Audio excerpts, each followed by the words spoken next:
بنو امیہ کا سب سے حسین بادشاہ سلیمان بن عبد الملک، سب سے حسین، 42 سال کی عمر، جوانی، اس کی میت کو قبر کے قریب کیا گیا تو ہلنے لگا تو اس کے بیٹوں نے کہا ہمارے ابا زندہ ہیں، وہ سکتہ ہو گیا ہے، زندہ ہیں۔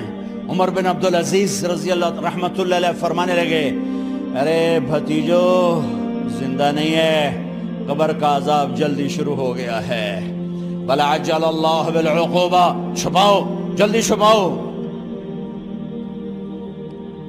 عمر بن عبدالعزیز جس تخت پر بیٹھے اس پر سلیمان تھا، اس پر ولید تھا، اس پر عبد الملک تھا، ان تینوں نے اپنے من کو راضی کیا، عمر بن عبدالعزیز نے اپنے رب کو راضی کیا۔ جب عمر بن عبدالعزیز کا وقت آیا مرنے کا تو انہوں نے بلایا رجا بن حیوہ سے، فرمایا کہ میں نے عبد الملک بن مروان چاچا بھی تھے، سسر بھی تھے، ان کی بیٹی فاطمہ سے شادی ہوئی تھی، میں نے اس کو قبر میں اتارا، کفن کی گرہ کھول کے دیکھا تو اس کا چہرہ قبلے سے ہٹ چکا تھا، رنگ کالا سیاہ پڑ چکا تھا۔ عبد الملک بن مروان گورا چٹا تھا، یہ جگہ سرخ تھی، کالا۔ پھر میں نے ولید کو قبر میں اتارا، اس کا بیٹا 10 سال حکومت کی، اس نے 21 سال حکومت کی، اس نے 10 سال کی، ولید بن عبد الملک۔ میں نے اس کے کفن کی گرہ کو کھول کے دیکھا تو اس کا رنگ سیاہ ہو چکا تھا اور قبلہ کی طرف سے چہرہ پھر چکا تھا۔ پھر اس سلیمان کا واقعہ تو ابھی سنایا، پھر اس سلیمان کو قبر میں اتارا اور اس کے کفن کی گرہ کو کھول کے دیکھا تو اس کا چہرہ قبلے سے ہٹ چکا تھا۔ اب میں جا رہا ہوں، مجھے دیکھنا۔ پہلے تینوں نے حکومت کی پوجا کی اور عمر بن عبدالعزیز نے اپنے اللہ کی پوجا کی۔ انہوں نے ایک بڑا عجیب خطبہ دیا جب خلیفہ بنے، اے لوگو، بچپن میں شعر و شاعری کا شوق تھا تو میں شاعر بنا، تھوڑا سا اٹھان ہوئی تو علم کا شوق لگا، میں نے علم حاصل کیا، جوان ہوا تو فاطمہ بنت عبد الملک سے عشق ہوا، میں نے اس سے شادی کی، اب اللہ نے مجھے حکومت دے دی ہے، اب تم دیکھو کہ میں اس سے اپنے اللہ کو راضی کروں گا۔ ہمارے حکمران تو ووٹ سے آتے ہیں اور چلے جاتے ہیں 4-5 سال کے بعد، ان کی وراثت میں حکومت آ رہی ہے اور 3 بر اعظم پر حکومت ہے، اور ایسا رعب و دبدبہ ہے بنو امیہ کا، کوئی ان کے سامنے سر نہیں اٹھا سکتا۔ 3 بر اعظم میں زکوٰۃ لینے والا کوئی نہ بچا، 3 بر اعظم میں سوال کرنے والا کوئی نہ بچا، 3 بر اعظم میں ظالم کوئی نہ بچا، 3 بر اعظم میں مظلوم کوئی نہ بچا۔ لیکن خود کیسا رہا؟ گھر آئے، فاطمہ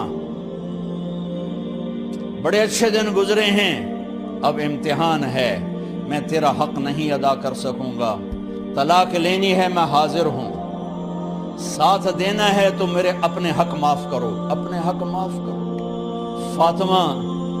فاطمہ جیسی عورت انسانی تاریخ میں کوئی نہیں آئی، سیاسی لحاظ سے، سیاسی، دادا مروان بادشاہ، باپ عبد الملک بادشاہ، بھائی ولید بادشاہ، دوسرا بھائی سلیمان بادشاہ، تیسرا بھائی ہشام بادشاہ، چوتھا بھائی بادشاہ اور اپنا خامند بادشاہ، 7 نسبتوں سے یہ عورت شہزادی ہے۔ کائنات انسانی تاریخ میں اتنی بڑی عورت کوئی نہیں آئی، سیاسی۔ فاطمہ کہنے لگیں عمر، میں نے سکھ کے دن تیرے ساتھ گزارے ہیں، دکھ میں تجھے چھوڑ کے نہیں جاؤں گی، جاؤ میں نے اپنے سارے حق معاف کیے۔ پھر حضرت عمر بن عبدالعزیز کی راتیں اور دن کیسے گزرے؟ مسلح پہ بیٹھتے اور روتے وہیں سو جاتے اور روتے وہیں سے اٹھتے، پر 3 بر اعظم میں ظالم کوئی نہ بچا، مظلوم کوئی نہ بچا، زکوٰۃ لینے والا کوئی نہ بچا، اپنی حکومت کو اللہ کی رضا کے لیے استعمال کیا۔ کیسے استعمال کیا؟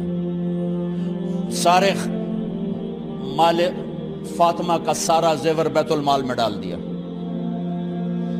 تنخواہ پہ آ گئے، عید کا موقع آیا، بچوں نے ماں سے کہا ہمیں کپڑے لے کر دو، عید آ رہی ہے، ہر آدمی اپنے بچوں کے لیے کپڑے لے رہا ہے، ہمارے بچے بھی کہہ رہے ہیں کپڑے لیں، جاؤ بھائی لو۔ فاطمہ کے پاس عمر 3 بر اعظم کے بادشاہ کے بچے آ رہے ہیں، ماں جی عید آ رہی, کپڑے تو لے دیں, ابا سے کہیں کہ ابا سے بات کرتی ہوں. ابا تشریف لائے, خزانے لبالب بھرے ہوئے گندم کے ڈھیر کی طرح, کہ امیر المومنین بچے کپڑے مانگ رہے ہیں. فاطمہ میرے پاس تو پیسے نہیں, میں کہاں سے کپڑے لے کر دوں, میرے پاس تو پیسے کوئی نہیں.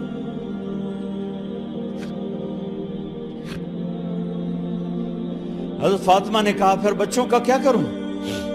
کہا پھر مجھے بھی نہیں پتا کیا کروں. اس کے پہلے 3 حکمرانوں نے لوٹ مار کے بازار گرم کیے, ظلم و ستم کے پہاڑ توڑے, اور آج اسی خزانے پہ ایک شخص بیٹھا ہے جو اللہ کو راضی کرنے کے جھنڈے گاڑ رہا ہے. تو فاطمہ نے کہا آپ ایسا کریں, اگلے مہینے کی تنخواہ ایڈوانس لے لیں, اس سے میں اپنے بچوں کو کپڑے لے دیتی ہوں, اور گھر کا خرچہ میں مزدوری کر کے گھر کی روٹی چلا لوں گی.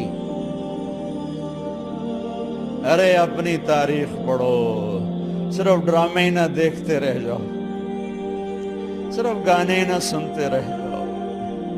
اور بھی دکھ ہیں زمانے میں محبت کے سوا. انہوں نے اپنے بلایا وزیر خزانہ مزاحم, اپنا ہی غلام. ہاں بھائی مزاحم, ہمیں بچوں کے کپڑے چاہیے, تو اگلے مہینے کی تنخواہ ایڈوانس مل جائے. وہ کہنے لگے امیر المومنین آپ مجھے لکھ کر دے دیں کہ آپ 1 مہینہ زندہ رہیں گے, میں آپ کو تنخواہ دے دیتا ہوں. عمر بن عبدالعزیز سر جھکایا, اٹھے, گھر گئے. فاطمہ میرے بچوں سے کہہ دو کہ تمہارا باپ کپڑے لے کے نہیں دے سکتا. اپنی تاریخ تو دیکھو. عید کا دن آ گیا, خلیفہ وقت عید کی نماز پڑھاتے تھے, نمازیں بھی خلیفہ وقت پڑھاتے تھے. بنو امیہ کا خاندان ملنے کے لیے آ رہا ہے. سارے سرداروں کے بیٹے اعلیٰ پوشاک, اعلیٰ لباس ملنے آ رہے ہیں. تھوڑے دیر بعد دیکھا تو بچے بھی ملنے آ رہے ہیں. امیر المومنین کی حیثیت سے بچے باپ کو ملنے آ رہے ہیں, اور ان کے جسموں پر پرانا لباس ہے. حضرت عمر انہیں دیکھ کر ادھر اپنے سرداروں کے بچے دیکھے تو زرق برق پوشاکیں, اپنے بچوں کو دیکھا. ارے اس باپ سے پوچھو جو سب کچھ کر سکتا ہو اور پھر مٹھی بند کر لے کہ نہیں میں نے حرام کی طرف نہیں جانا. بچوں کو دیکھا تو آنکھیں ڈب ڈبا گئیں, آنکھوں میں آنسو آ گئے. فرمایا میرے بچوں آج تمہیں اپنے باپ سے گلہ تو ہوگا کہ آج ہمارے باپ نے کپڑے ہی نہ لے کے دیے. ان کے ایک بیٹے ہیں عبد الملک, ان سے بھی 4 ہاتھ آگے تھے, ان سے پہلے ہی فوت ہو گئے تھے. کہنے لگے ابا جان آپ کو مبارک ہو, آج ہمارا سر بلند ہے, ہم شرمندہ نہیں ہیں, آپ کو مبارک ہو. آپ نے قومی خزانے میں بددیانتی نہیں کی ہے, ہم شرمندہ نہیں ہیں. انسانوں کو کپڑوں پہ نہیں تولا جاتا. آج کا میرا دیس کا مالدار اتنا فقیر ہو گیا ہے, اتنا چھوٹا ہو گیا ہے کہ وہ اپنا تعارف کروانے کے لیے 50 لاکھ کی گھڑی لیتا ہے, 6 لاکھ کا جوتا لیتا ہے. آج کی بیگم اتنی چھوٹی ہو گئی ہے کہ اپنے قد کو بڑا کرنے کے لیے وہ 10 لاکھ کا ہینڈ بیگ لیتی ہے کہ دیکھو میرا بیگ 10 لاکھ کا ہے. ارے میری بہن تو 10 ٹکے کی بھی نہیں رہی اگر تو نے بیگ سے اپنے آپ کو بڑا بنایا. او میرے دوست تو 2 ٹکے کا نہیں ہے اگر تو 10 لاکھ کے جوتے اور 50 لاکھ کی گھڑی سے اگر تو بڑا بننا چاہتا ہے. ارے اس دھوکے سے نکلو. برینڈڈ کہاں جا رہے ہو؟ جب تم اپنی ذات میں بے قیمت ہو تو رب ذوالجلال کی قسم تمہاری گھڑیاں, تمہارے بیگ, تمہاری گاڑیاں, تمہارے بنگلے تمہاری عزت کو بڑھا نہیں سکتے. ابا جان آج ہم خوشی سے بلند ہیں کہ ہمارے باپ نے بددیانتی نہیں کی. گھر میں تشریف لائے, کہنے لگے فاطمہ کچھ پیسے ہیں، میرا انگور کھانے کو جی چاہ رہا۔ بس فاطمہ رونے لگی، فرمایا امیر المومنین خزانہ تو بھرا پڑا ہے، 1 درہم کا بھی تیرا حق نہیں ہے کہ تو 1 درہم لے کے انگور خرید لے۔ تو تھوڑا پٹھے، فاطمہ میں جہنم نہیں برداشت کر سکتا۔ وہ میرے بھائیو جو دن رات سود میں پھنس چکے ہو، جو دن رات جوے شراب میں پھنس چکے ہو، کیسے اللہ کے سامنے سرخرو ہو کر کھڑے ہو گے؟ ایک رات گھر میں تشریف لائے، بچیاں بیٹیاں، منہ پہ ہاتھ، کپڑا رکھا، دوپٹہ رکھا منہ پہ، اور بات کریں۔ آپ نے پوچھا ارے کیا ہوا تمہیں، یہ منہ پہ کپڑا کیوں رکھتی ہو؟ تو خاموش ہو گئی، لیکن گھر کی خادمہ رو پڑی، کہا امیر المومنین آج آپ کی بیٹیوں نے کچا پیاز توڑ کے اس سے روٹی کھائی، سالن کھائی، اور میرے آج کا تاجر کہتا ہے جھوٹ نہ بولوں تو کاروبار کیسے، میرا افسر کہتا ہے رشوت نہ لوں تو گزارا کیسے کروں۔ تو عمر بن عبدالعزیز پھس پہ ہچکیوں کے ساتھ روئے کہ میری بچیوں میں تمہیں بڑے اچھے کھانے کھلا سکتا ہوں، پر میں جہنم کی آگ برداشت نہیں کر سکتا۔ بھائیو، اس بندے نے اپنے آپ کو ذبح کر دی، اللہ کو راضی کرنے کے لیے ذبح کر دی، اپنے ذات کو، اپنے جذبات کو، اپنے احساسات کو۔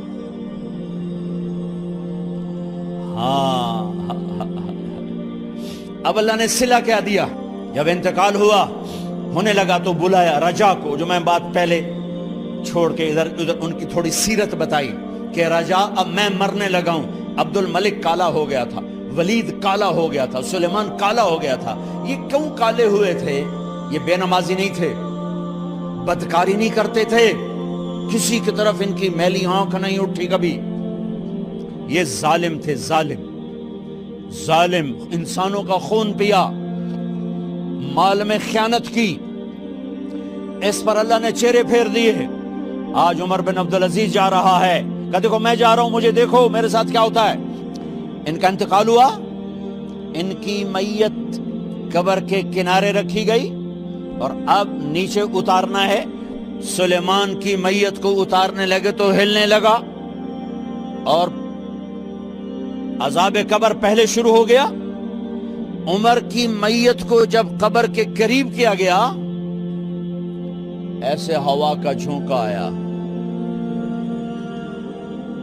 ایک پرچہ ایسے لہراتا ہوا یوں آیا، یوں آیا، یوں آیا، اور عمر کے سینے پر گر گیا۔ لوگ کٹھے ہو گئے، پرچے کو کھول کے دیکھا گیا تو اس پہ لکھا تھا بسم اللہ الرحمن الرحیم، براءۃ من اللہ لعمر بن عبد العزیز من النار۔ یہ پروانہ ہے اللہ کی طرف سے اس کے بندے عمر کے لیے کہ اسے جہنم سے نجات کی خوشخبری سنا دی جائے۔ آہا، مرنا ہو تو یوں مرو، اللہ ایسی موت دے دے۔ کہتے ہیں میں نے ان کو قبر میں اتارا، جب قبر میں اتارا تو کیا دیکھا؟ میں نے کفن کی گرہ کھولی تو چہرہ قبلے کی طرف، اور یوں لگا جیسے 14ویں رات کا چاند قبر میں اتر آیا ہو۔ اور آخری بات کرتا ہوں، میرے بھائیوں بہنوں، اپنے اللہ سے صلح کر لو، اپنے اللہ سے صلح کر لو۔